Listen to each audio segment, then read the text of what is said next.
E aí, torcedor do Verdão, beleza? Mais um vídeo aqui no canal JP Palmeiras para trazer as últimas informações. Estou trazendo aqui para vocês a equipe F da ESPN para atualizar as últimas notícias do nosso Verdão, galera. Palmeiras que se prepara para enfrentar o Vasco nesta quarta-feira às 19 horas, jogo que vai acontecer no Allianz Parque. Palmeiras que teve duas perdas aí no último jogo, Evangelista e Piquerez. Mas o caso do Evangelista é muito grave, galera. Ele só volta em 2026. Vai ter que passar por cirurgia. Fica aí até o final do vídeo. Não se esqueça de deixar aquele like, beleza? Hora do Palmeiras. O Palmeiras recebeu uma notícia ruim hoje, já mais ou menos esperada por ontem. Já especulava-se que o Lucas Evangelista tinha realmente apresentado um problema maior do que o que se pensava no domingo em Salvador. Infelicidade, contusão muscular, mas uma contusão muscular muito séria, num tendão da coxa, Oswaldo Pascoal. E o Lucas Evangelista, que estava jogando muito bem, sendo muito importante para o time do Palmeiras, ao que tudo indica, por conta de ter que passar por uma intervenção cirúrgica, não jogará mais em 2025. Que zebra! A tendência é que ele só volte a jogar no começo do ano. E tendo uma fase ainda de preparação, de recuperação, para poder voltar ao futebol. Talvez só em fevereiro ele tenha condições de retornar ao futebol.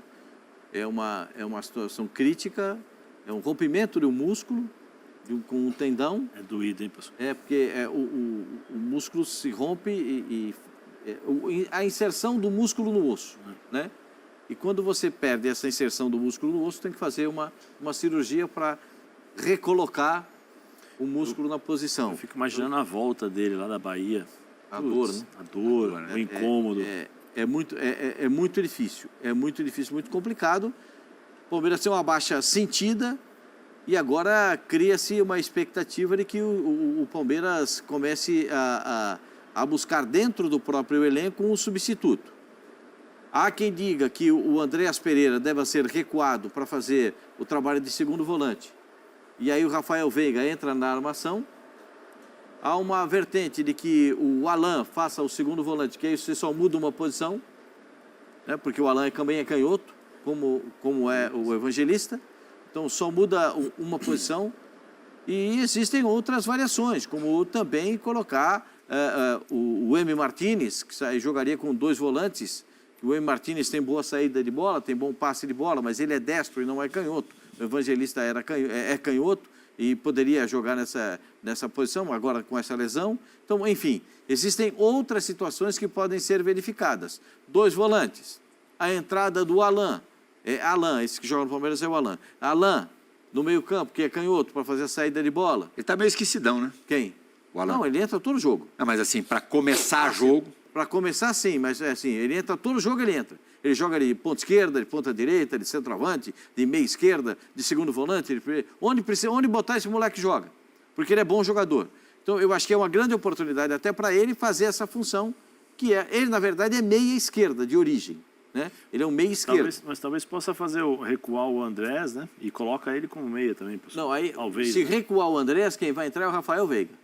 Porque o Veiga está recuperado, está passando novamente por um bom momento, já fisicamente recuperou o problema do pubis, então seria ele o articulador.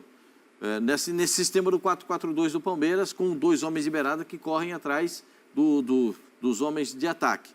Mas aí vai ficar faltando um jogador que tenha velocidade para o combate. Esse jogador de velocidade para o combate, que era o Evangelista, passaria a ser o garoto, o Alan. Então, tem muitas possibilidades da escalação do Palmeiras, é uma lamentação. Além do que, né, o jogo contra o Palmeiras reclamou da condição do gramado, Rogério Ceni... Vamos falar disso, vamos recuperar a fala do Rogério. Antes, Tetra, que infelicidade, né? Porque o Lucas Evangelista, de fato, estava jogando muito bem, vai fazer muita falta. E a gente também pensa no lado pessoal do atleta. O cara, num momento desse tão positivo, tão legal, uma ducha fria de uma lesão que, num primeiro momento, não se apresentava, não parecia, ao menos, tão séria, mas que vai tirá-lo do restante da temporada. Ainda mais que havia aquela desconfiança, né, que ele não seria titular com a chegada do Andrés Pereira, né, para muitos, até os torcedores, né, em mídia, o André jogaria já como segundo, né, um segundo homem de meio campo. Não foi isso que o Abel fez, acreditou no atleta, né, ou seja, contratou ele já pensando que ele seria o substituto do Rios, né, que foi embora. Ele teve um início ali com algumas cobranças, algumas dificuldades, porque o time do Palmeiras também não estava bem ainda, não estava jogando bem, e aí encaixou, né, ele ali como um segundo homem de meio campo, saindo para o jogo, fazendo essa ligação, né, essa construção ali de intermediária a intermediária, fazendo gols, né, que a gente vê aí, ganhou confiança, ganhou moral, o time se encaixou com o Flaco e o Vitor Roque na frente, aí o André chega, entra bem no time e ele cresceu de produção junto com a equipe, né? O conjunto do Palmeiras cresceu de produção. Então deve ser não, né? É horrível, a gente foi atleta, né, Zé Elias? Sabemos que você ficar de fora, num momento bom, uma temporada que o Palmeiras briga pelos títulos brasileiro e Libertadores, eu tenho certeza, né, que ele estava curtindo demais viver esse momento, ele titular de uma das equipes mais fortes do Campeonato Brasileiro, do futebol brasileiro. Muito triste, desejo uma recuperação para ele total, né, que Deus abençoe nesse momento que não é fácil, é difícil para o atleta ficar de fora. Agora, a gente estava falando aqui de elenco, né? Olhando para o elenco, eu não sei nem se ele vai recuar, não, o Andrés Pereira. Ele está falando muito nesse sistema dele de diamante, né? Ele fala diamante, o Abel Ferreira. Ele pode usar o Maurício também, cara. O Maurício faz segundo homem de meio campo, sabe fazer essa função nesse sistema de diamante que o Abel fala. Ou se ele pode sair para um 4-1-4-1, só jogar com um homem na frente da zaga e 4 homens ali nessa linha mais recuada atrás do centroavante. Tem muitas opções o Abel, ele ainda tem opções.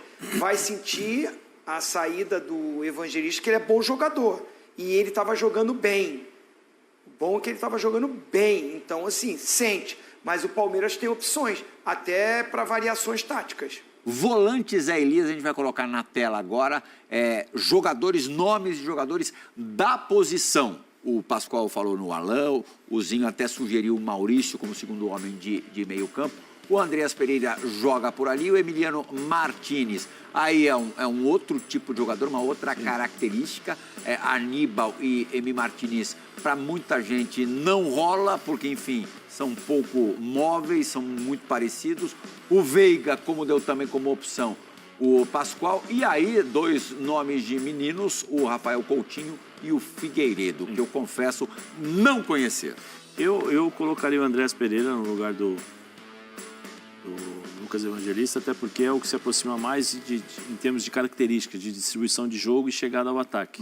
E quem que você colocaria no lugar do Andrés mais à frente? Colocaria o Veiga, até para tirar um pouco da responsabilidade do Veiga em relação à marcação, porque o Andrés, sem a bola, ele abre. Né? Às vezes ele vem por dentro para marcar o volante, às vezes ele abre, dependendo do sistema tático do time adversário. Por que eu não mexeria tanto no esquema? O Palmeiras demorou muito para encontrar essa dupla. Flaco Lopes e Vitor Roque, né? E eu acho que esse entrosamento dos dois... Ali não pode mexer, não. Não pode mexer, né? Eu acho que você tem que preservar. E aí você tem as variações. Você põe o Andrés, que está acostumado a jogar nessa posição, você pode colocar o Maurício, você pode colocar o Veiga, que são 2 jogadores, bons jogadores, interessantíssimos em relação à parte tática. Você muda a característica, porque o Maurício eu acho que o Maurício é o mais técnico, que consegue prender um pouco mais essa bola, tem uma visão diferente da maneira de jogar do Veiga. O Veiga já é aquele jogador mais simples, que pega a bola, já é mais objetivo, né? Pega a bola, 2 toques e já vai para a área para finalizar, para chegar ali para marcar gols.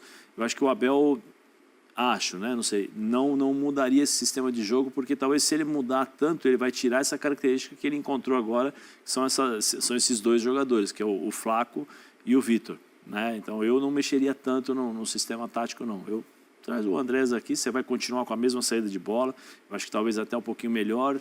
E o Lucas, eu assino embaixo que o vovozinho falou em relação a se machucar no momento que ele vivia dentro da equipe, a forma como ele vinha jogando, né? Muitas vezes ele não aparece, ele é o cara que não aparece para ninguém. mas é o que faz o time jogar, porque o Aníbal rouba essa bola, ele pega a bola e distribui o jogo, faz essa bola chegar até os caras ali na frente. Então é um jogador importante. Eu acho que o Abel não deveria mexer tanto na equipe para preservar essa dupla que ele encontrou agora, que está decidindo os jogos para o Palmeiras. Né? Tetra, no olhômetro, é claro que é difícil afirmar, mas o gramado ruim e irregular da Fonte Nova pode ter contribuído para a lesão do Lucas Evangelista? Pode, sim. Pode ter contribuído. A sequência de jogos, o acúmulo de jogos, o posicionamento dele, de muito desgaste no jogo, né? É um problema muscular, então, assim, ele pode já está vindo...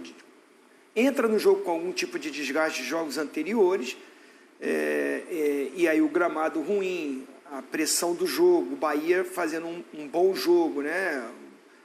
O time do Bahia compete muito, então, assim, isso tudo pode contribuir. Mas responder diretamente a um gramado ruim, saindo de polêmica se é sintético ou não, o gramado ruim nunca é bom. E ele pode prejudicar, pode atrapalhar, sim, e contribuir para essa contusão, infelizmente, do atleta. Pelo que eu vi o lance, foi uma trombada, né? Foi um choque, não foi uma corrida natural, né? Que ele deu o pique e sentiu. Pelo menos, o que eu vi o lance foi mais ou menos isso. Ele tromba com o jogador do Bahia, uma disputa de bola. E aí eu acho que... A do Piquerez geraria mais discussão até, né? Isso. Que, graças a Deus, ao que parece, não foi grave. Eu acho que tudo porque durante ainda o segundo tempo, o Palmeiras comunicou que enviaria um ofício à CBF reclamando das condições do terreno da Fonte Nova, o que foi endossado pelo Abel Ferreira e rebatido pelo Rogério Ceni. E o Daronco também colocou na súmula. Também colocou na súmula. O Daronco, Anderson Daronco, o árbitro do jogo, também citou o campo ruim, o gramado ruim da Fonte Nova. Vamos ouvir Abel e Rogério. Não estás preparado para jogar num campo com gramado? Estamos a falar de futebol de alto nível, futebol profissional, isto devia ser inadmissível. As lesões surgem pelas condições do gramado, porque o pé fica preso. Infelizmente, vocês forem lá fora conseguem ver que o gramado é pintado. Não consigo entender, mas quando as pessoas não querem, eu não vou deixar de bater em ponta de faca, porque isso não me compete a mim. Criam-se narrativas em volta de um treinador porque realmente quer as coisas muito bem feitas. Tu estavas, quando fomos jogar ao Monumental, fizeste uma pergunta do gramado, eu não tenho o que te dizer. Eu não vou mudar, vocês não vão mudar, eu sei onde estou, as regras são estas. Vamos continuar a jogar 3 em 3 dias, de 2 em 2 dias, o que for. Eu acho que a cor do gramado estava muito feia mesmo, sabe? Estava feia a cor do gramado, realmente. Para o Palmeiras, é melhor o gramado ruim. Porque eles só fazem ligação direta quase, né? A maioria do jogo deles, a característica de jogo é Everton, Flaco, Vitor Roque na frente. Para a gente prejudica mais, porque a gente joga desde trás no chão. Então, para um time que põe mais a bola no chão, realmente o gramado, eu acho que o gramado, para nós também gostaríamos que o gramado tivesse em melhor condição. Mas eu acho que atrapalhou muito mais para nós do que para eles. E sobre lesão, me desculpa, mas para quem joga em gramado sintético, reclamar de lesão num gramado natural, aí fica feio. E paro por aqui porque vamos valorizar a nossa vitória e não vamos esconder a derrota do adversário em cima de um campo que oferecia minimamente condição. Não é o ideal, realmente, concordo, tem que concordar, aí eu assino embaixo, precisamos melhorar. Mas lesão muscular na conta do gramado também, aí já é demais. Oswaldo Pascoal, separa essa briga aí. Ou bota mais pilha, você que sabe. Não, eu acho que assim, o gramado é ruim. A gente cita o gramado do campo do Fortaleza, do Castelão. Muitas vezes ruim também. Muitas vezes ruim, a gente reclama. Quando isso acontece no campo da Fonte Nova, as pessoas reclamam, eu também reclamo. O próprio Rogério já reclamou. O Rogério disse que não é bom, né?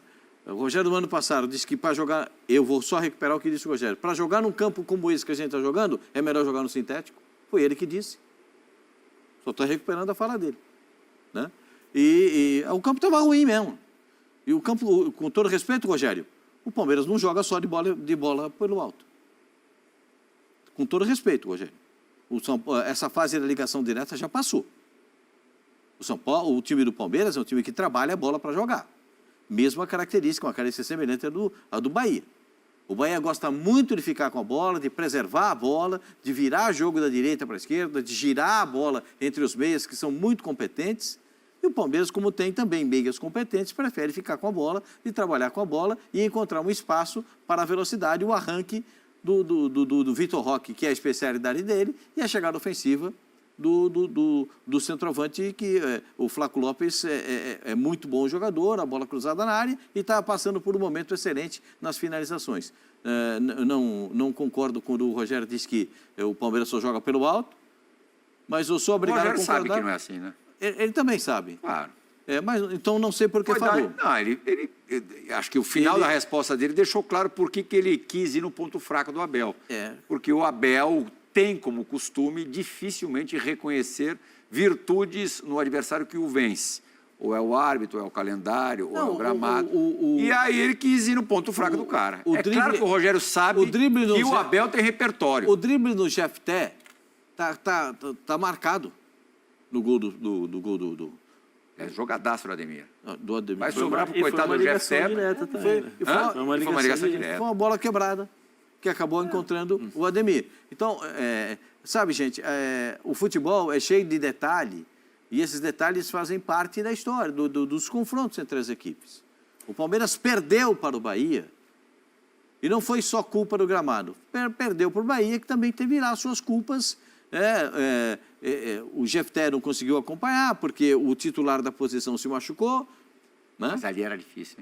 Machucou o joelho. Ali eu acho que é muito mais mérito do Ademir. Não, o Ademir também estava voltando de lesão. Agora o jogador é driblado, ele errou no lance. Não é normal. O drible do Ademir no Jefté está marcado. O drible do Ademir do Jefté está marcado. Se fosse o Piquerez, era possível de acontecer? Não sei, porque não era o Piquerez. O Piquerez saiu com uma lesão no começo da partida. O Jefté está jogando bem direitinho. E o time do Palmeiras também teve lá suas dificuldades. O Bahia fez um bom jogo. O jogo foi legal. O Bahia fez um bom jogo. O Palmeiras é o Palmeiras que estava vindo da classificação contra o River Plate, criou possibilidades e acabou dando o Bahia nessa circunstância. Quando o árbitro coloca na súmula que o gramado não estava em boas condições, é porque parece que o gramado não estava em boas condições. Ou só tem um reclamando? Até o Rogério Ceni reclamou da condição do gramado. Assim, o barulho exagerado, talvez, porque o Abel mesmo andou reclamando do sintético do Allianz Parque. Quando você reclama que o seu campo sintético é ruim, é estranho você ainda durante a bola rolando já comunicar que você vai fazer um ofício à CBF e tal. Talvez seja pelo exagero. Eu acho que é mais a questão do... exatamente isso, né? De tentar amenizar e jogar a culpa da derrota em relação ao campo, né? Eu acho que a fala meio que se caracteriza isso e por isso que o Rogério rebateu dessa forma. Ele sabia que o ponto fraco era falar do trabalho do cara. Lógico, não é só... Eu acho que pela cabeça do Rogério é isso. E aí tanto que ele fala, não, agora já deu, eu vou falar da vitória do meu time, porque senão... nós vamos ficar batendo aqui no campo, isso, aquilo. Acho que o Rogério é aquela história, quem fala o que quer, escuta o que não quer também. Né? Da mesma forma que fala, você é obrigado a escutar. E faz parte do jogo. Bola alta, bola no chão, joga aqui. Eu acho que os dois times têm repertórios tanto para sair jogando, como para sair na bola alta, no passe longo, porque cada jogo é uma história. Durante 90 minutos você tem variações táticas que você é obrigado a tocar, você é obrigado a fazer passe longo, dependendo da marcação, se o cara sobe a marcação, ele te dá a possibilidade da bola longa, como foi o gol do Bahia em cima do Palmeiras. Eu acho que isso faz parte do futebol. E essa rivalidade que vai se criando, Tetra, na verdade são técnicos com tempo de vida, de carreira parecido, né? O Abel com trabalho no Brasil muito mais marcante, pelo menos por enquanto, títulos mais expressivos, conquistou 10 títulos no Brasil e o Rogério conquistou 8. Tudo bem, também tem que se levar em consideração que o material humano disponível para o Abel, na maioria desse tempo, foi superior ao material que o Rogério teve, apesar do Rogério ter dirigido o Flamengo, né? Foi campeão brasileiro lá, mas também não durou muito. E nos duelos... vitórias dos times do Ceni 7, dos times do Abel 7, portanto, empate e 3 empates. gols do time do Ceni 16 e gols do Palmeiras 17. Eu acho, Zinho, até saudável esse tipo de rivalidade. A gente viu ali, você vivenciou de perto, no início dos anos 90, o Tele Santana já consagrado contra o Vanderlei Luxemburgo surgindo para o cenário nacional e o Vanderlei Luxemburgo muitas vezes dando uma bordoada no Tele. Eu acho que isso como diria o outro, para o espetáculo só traz coisas positivas. Primeiro, são ótimos treinadores. Eu gosto demais dos dois treinadores. Acho que são de altíssimo nível mesmo, fazem trabalhos ótimos. O Rogério Ceni, eu coloco ele até como um treinador que teria a possibilidade de ser o treinador da seleção brasileira. O Abel nem se fala, né? O Abel, no final da Copa do Catar, quando o Tite anunciou a saída, vai trazer um treinador estrangeiro, coloca o Abel, que já está no Brasil, que já conhece o futebol brasileiro, já conhece a mídia, já está nessa adrenalina toda que é o futebol brasileiro. E o Rogério Ceni, eu acho ele muito bom, mas acho que ele exagerou nessa. Olha que eu sempre falo que quem é um pouco exagerado é o Abel. Por mais que eu goste demais do Abel, sou muito fã do Abel, mas eu acho que ele exagera em muitos momentos, na beira do campo e nas entrevistas. Às vezes sobe o tom. Mas eu acho que nessa daí o Rogério foi para uma crítica desnecessária. O Abel em nenhum momento falou do time do Bahia. Eu estou falando por essa entrevista, tá? Não estou falando quem é certo, quem é errado. Nessa entrevista, eu acho que o Rogério Ceni exagerou. O Abel falou do gramado, como todo mundo fala do gramado do Palmeiras. Todos os times que vão jogar contra o Palmeiras, o gramado sintético, o Palmeiras está mais acostumado. Pode ter lesão, pode ter isso, pode ter aquilo. Eu nunca vi o Abel falando assim, mas para eles também é isso, pô, o time deles só jogam assim. Eu não vi. Não ouvi o Abel falando sobre isso, de todo mundo que reclama de jogar no campo sintético. E o campo da Fonte Nova estava horrível. Estava uma bosta. Desculpa o palavrear. Ridículo. Um campeonato brasileiro de altíssimo nível, um gramado para dois times desse potencial. Gente, peraí. Traz uma água aí que eu preciso Rogério recuperar dessa. Quer falar... Não, ele quer falar, o Zé Elias... Eu sou um cara bem tranquilo, mas eu não acho legal você usar de ironia, sabe? Ele usou de ironia, desnecessário. Para o Palmeiras foi melhor, porque só jogam de bola longa, eu acho que é até falta de ética. Em nenhum momento eu vi o Abel falar do sistema tático do Bahia, que o Bahia se aproveitou do gramado. Ele fez uma crítica que realmente, vou repetir, estava uma bosta o gramado da Fonte Nova. Aliás, o fim o juiz falou que estava ruim, o Rogério Ceni concordou que estava ruim. Qual o problema do Abel ter falado que o gramado estava ruim e que isso pode ocasionar lesão? Ele não falou que o gramado sintético é melhor do que o gramado natural? O estado que estava o gramado da Fonte Nova é ruim para os dois times, que são times que sabem jogar, que têm ótimos jogadores e que têm excelentes treinadores. O Rogério Ceni e o Abel estão no top lá de cima de treinador no futebol brasileiro. Eu acho que ele exagerou. Foi desnecessário ir para o lado de criticar o sistema tático do outro time, que privilegiou, sendo que o time dele fez o gol numa transição de bola longa. Ô, Pascoal. Então, assim, não concordei. É o fim da picada. A essa altura, o único campeonato, eu estava tentando lembrar de outro e não consegui, porque não existe. O único campeonato de bom nível, muito bom nível no mundo, que ainda apresenta campos ruins, gramados precários, é o brasileiro. Tinha que ter, sei lá, uma vistoria ali na véspera. Se o campo tivesse nessas condições, não vai ter jogo ali e acabou. Não vai ter jogo, vai ter que jogar em outro lugar. Não existe isso, Pascoal. A gente está em 2025. Jogar em Salvador campo ruim. tem o campo de Pituaçu, né, que é um campo menor, um estádio menor, mas não na é muito utilizado. Argentina, porque a gente... mas aqui é um país com mais dificuldades e tal. Na Argentina, que tem muito mais dificuldades do que o Brasil, todos os gramados... Pode ver no Campeonato Argentino que a gente mostra aqui. Todos os gramados são bons. São bons. Aqui nós temos aqui deveria ser um gramado bom, né? Mas é que os estádios brasileiros eles são muito utilizados para outras coisas que não sejam futebol, né? Então, essa superutilização dos estádios acaba prejudicando o gramado. A gente já criticou o Maracanã. Então, E o Maracanã passou por um período de recuperação do A Fonte gramado. Nova não tem tanto jogo. Não tem? Não tem tanto jogo. Não, o O jogo Vitória não joga lá. Não, o Vitória joga no Barradão, mas tem show. Ah, mas não sei se teve show agora. Tem show, tem outras atividades que não são propriamente no futebol e que acabam detonando o gramado. É isso que acontece, porque também é uma arena que tem um proprietário. Né? Então, o proprietário, né, quem cuida do estádio, acaba utilizando para outras coisas. Eu já vi no estádio do Morumbi passar um carro de Fórmula 1. Ou você não viu isso? Sim. Já passou o carro de Fórmula 1 lá no Morumbi. E aí depois o pessoal ficou reclamando que as condições do gramado eram ruins para o jogo. Foi numa sexta-feira, a recuperação para domingo. Então, todos os estádios, o estádio do Morumbi tem um gramado que é um tapete. Estava uma maravilha, nesse último jogo, não dava nem para o São Paulo reclamar do gramado, estava uma maravilha. O São Paulo vai jogar lá contra o Fortaleza e vai reclamar do gramado. O Palmeiras foi jogar na Bahia, reclamou do gramado. Vai jogar em outro estádio, vai reclamar do gramado. Aí fica esse negócio de reclamação A gente até tem do gramado. um índice de gramados bons superior ao que tinha até pouco tempo atrás. Hoje, a maioria dos gramados da Série A é bom.